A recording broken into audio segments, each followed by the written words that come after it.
morning, everyone. I just dropped my daughter off at school. I wanted to come on here and make a quick announcement.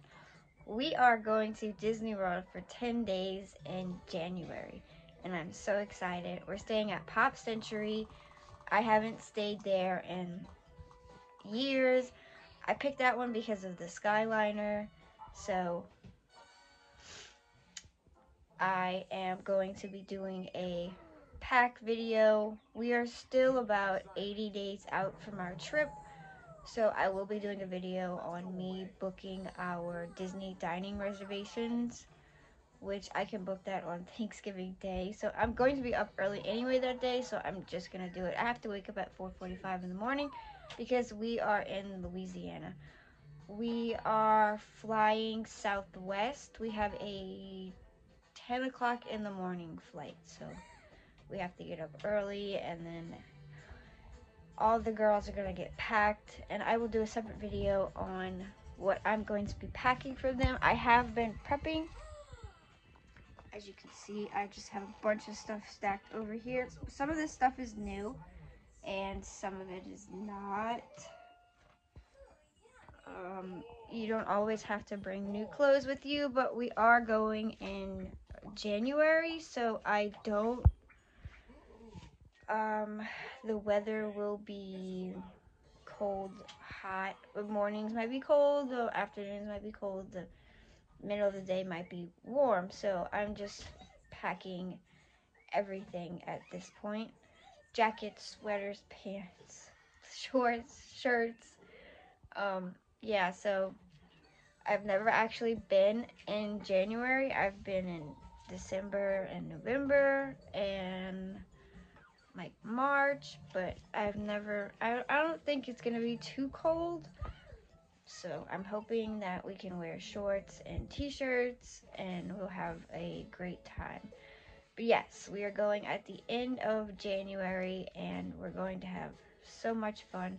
We're doing 6 days Disney and 1 day Universal. My daughter has never done Universal, and it's been about a couple years for me, pre-COVID, probably because I didn't want to go with all the masks and everything. And we didn't do it last year because my daughter was still smaller and we just wanted to do Disney because it was her first time doing Disney and we didn't want to overload her. So this time we're only doing 1 day Universal and 6 days Disney. And we have 2 rest days in between. So we will be resort hopping and trying different foods from other resorts. And I don't know if I mentioned this, but we are staying at Pop Century. I also booked our transportation to and from the airport since we are flying to the Orlando airport. We are using Mears Connect. We paid $128, $36 per adult, and we have 3 adults, 2 kids, but my 2-year-old is free, so she didn't count, and $36 per adult, and I think $25 per child. I'm not sure, but the whole price was $128 to pick us up from the airport and bring us to Pop, and then pick us up from Pop Century to bring us back to the airport. I also rented a stroller from Kingdom Strollers. It's a double city mini, I think, and it's the side-by-side stroller. They don't have the ones that like are sitting in front of each other, but I know getting on the Skyliner I am gonna have to collapse the stroller and on the bus, but that's okay.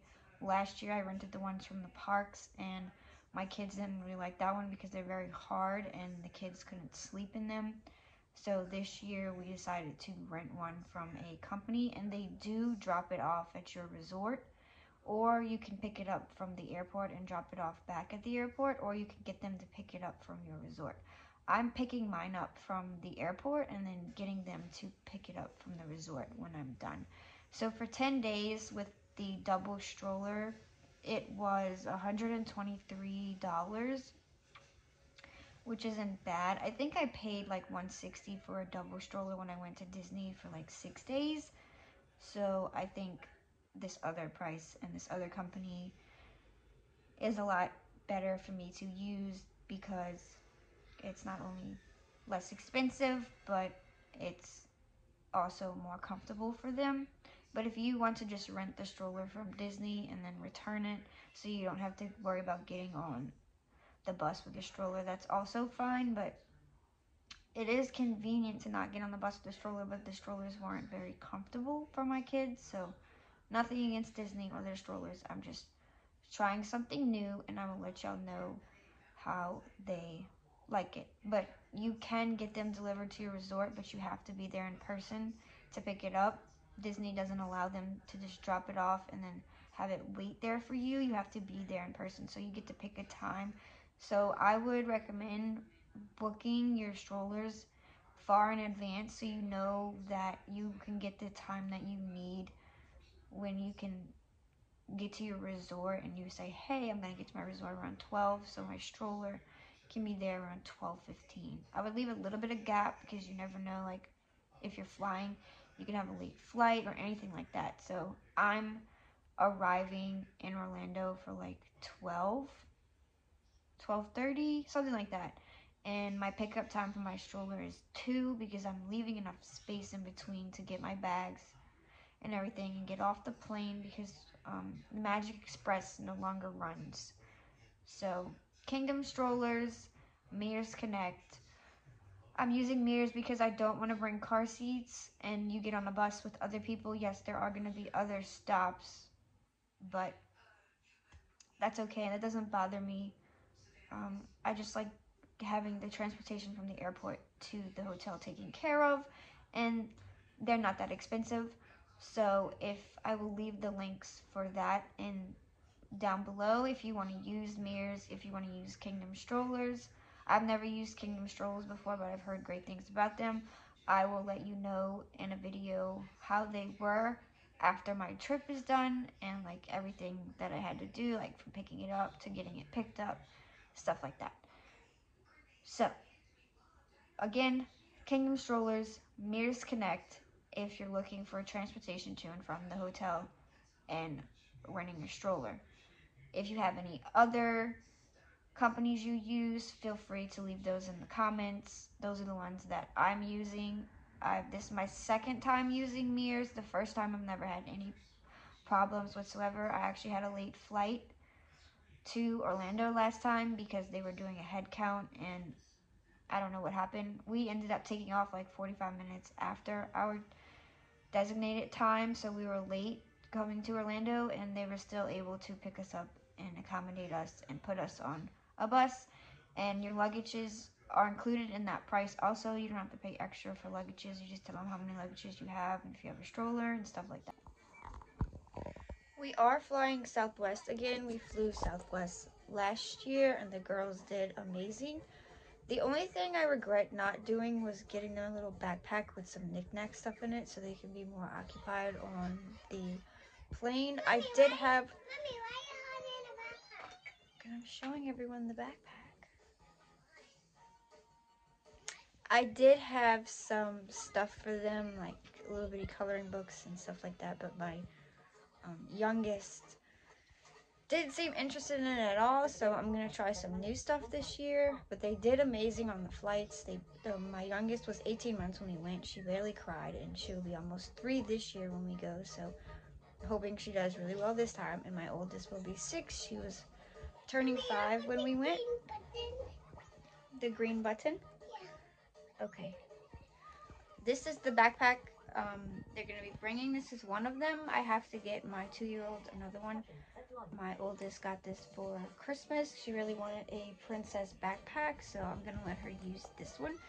This one was from Walmart. It was only about $20. I don't know if it's still there, but I mean, it is the perfect size backpack for a little kid, and you can put some stuff in it and make them feel like they have something to carry onto the plane. When they see you carrying your stuff onto the plane, they feel like they have something to carry onto the plane also.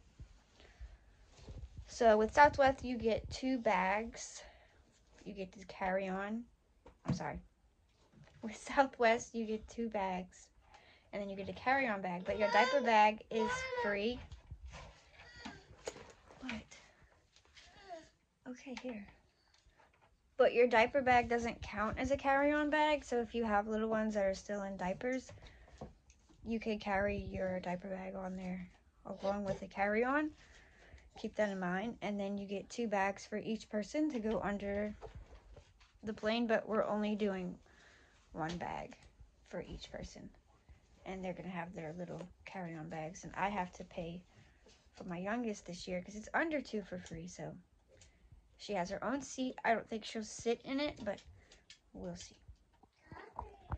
I will be doing a separate video for their airplane bags, and we'll show you everything that's inside. I know their relatives are going to want to get them a few things because my oldest birthday party is coming up soon, so that video may not be out for a while. But when it does, and I make it, I will post it. And hopefully this helps out other moms traveling with little ones that are going to Disney World.